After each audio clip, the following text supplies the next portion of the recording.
Bonjour et bienvenue dans cette série sur les grands animaux politiques. Ils font le quotidien des grands médias avec leurs commentaires, leurs critiques, leurs propositions et revendiquent chacun d'avoir les clés d'un futur meilleur. On connaît leur actualité, leurs phrases choc, mais on sait beaucoup moins qui ils sont et ce qui forme le cœur de leurs convictions.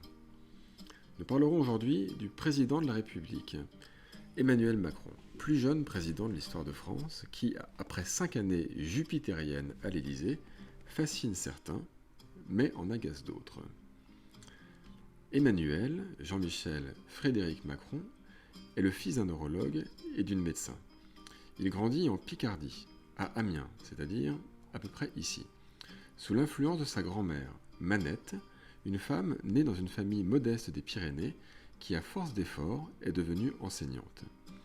Emmanuel Macron affirme s'être passionné pour les lettres et s'être engagé à gauche en raison de l'influence de sa grand-mère, qui lui donne comme première lecture et comme première référence littéraire Gide et Cocteau. Le jeune Emmanuel Macron est un élève brillant. Il commence sa scolarité chez les Jésuites de la Providence à Amiens, est lauréat du concours général de français et arrive en terminale au lycée Henri IV à Paris. Son premier, et peut-être son seul échec, a été de manquer le concours d'entrée à l'école normale supérieure, pour une bête histoire de thème latin. Diplômé de Sciences Po Paris, Emmanuel Macron défend une maîtrise de philosophie sur Machiavel à l'université de Nanterre, puis devient l'assistant du philosophe Paul Ricoeur.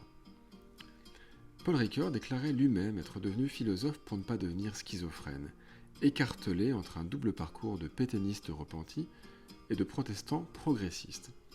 Il tentait par sa philosophie une explication des phénomènes sociaux, ce qui ne l'empêcha pas de se retrouver avec une poubelle sur la tête après un de ses cours à l'université. Mais comme vous le savez, Socrate a subi pire. Jugé à cet étalon, Ricoeur était sans doute un grand philosophe. Est-ce la plongée dans le réel que lui a fourni l'approche phénoménologique de Ricoeur? On ne le sait pas.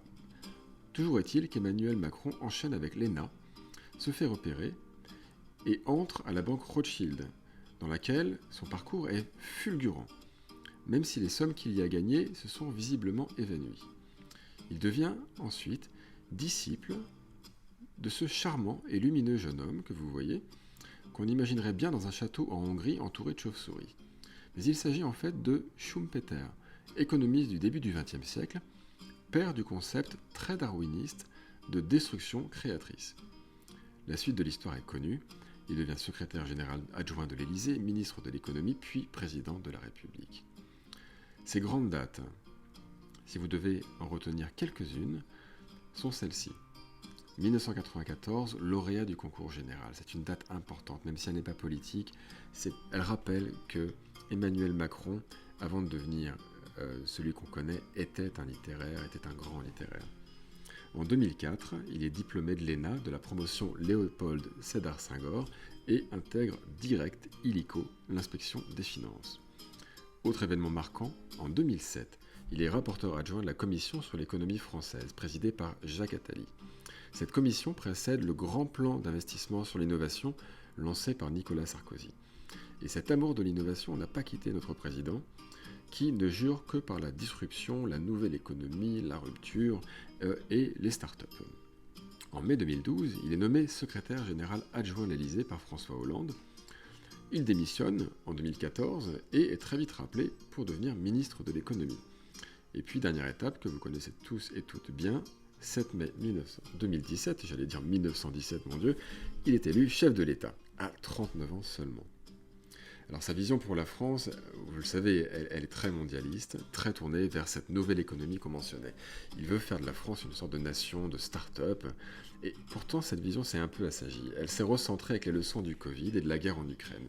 Il y a maintenant plus d'efforts qui sont affichés pour réindustrialiser le pays. Donc, dans son deuxième mandat, ce qu'il affiche principalement dans ses annonces de campagne, c'est sa volonté de donner plus d'autonomie dans l'éducation, pour que les enseignants puissent adapter leur programme aux élèves qu'ils ont face à eux. Un ambitieux programme de rénovation thermique de plus de 700 000 logements, le développement du nucléaire comme énergie propre avec la construction de 6 EPR, et une autonomie agrandie des universités et des régions qui pourtant vont voir leur budget baisser. Enfin, socialement, il souhaite que le RSA soit conditionné à une activité de 15 à 20 heures par semaine au profit de la communauté, un peu comme un marchepied pour retourner vers l'emploi. Il a enfin déjà annoncé que s'il est réélu dès l'automne 2022, on s'attend à un vote d'une réforme des retraites et un passage à la retraite à 65 ans. Alors sur les grands sujets, si on essaie de faire un petit peu un baromètre du président Macron, du candidat président Macron, son programme n'est sécuritaire finalement que sur les aspects, ou principalement sur les aspects d'investissement militaire, qui sont liés à la crise en Ukraine. Mais la sécurité du quotidien ne ressort pas de façon très importante. Sur un second mandat, il prévoit de continuer sur une dynamique de fiscalité moins lourde que ce que son héritage socialiste laissait craindre. Sur les aspects d'écologie, là on peut voir quelques efforts significatifs pour réduire les émissions de CO2, mais qui sont compensés par les dégâts à prévoir dans son plan de développement de l'économie maritime. Sa vision est très républicaine et elle ne laisse pas craindre de grandes atteintes aux libertés. Mais sa vision très universaliste, très mondialiste, ne va pas avec un contrôle appuyé de l'immigration. Ses résultats sur l'emploi, il faut le dire, sont déjà bons, et il laisse imaginer une poursuite de cette tendance dans la même direction. Dans la même direction, il ira également pour ce qui est du relativisme de sa compréhension de l'identité nationale, pour qui, finalement, elle est toujours mouvante, toujours en construction, et quelque part, elle n'existe pas vraiment, peut-être. Enfin, son programme maintient une fibre sociale forte, qu'il veut tenter de ne pas faire tomber dans l'assistanat en la matinant de responsabilisation des personnes aidées. Voilà, je vous remercie d'avoir regardé cette vidéo. D'autres suivront bien sûr sur d'autres thématiques, et comme le veut la tradition des réseaux, je vous dis de ne pas hésiter à liker ou à partager. Je remercie encore une fois Marcos pour le fond sonore de guitare que j'ai pu utiliser. A très bientôt.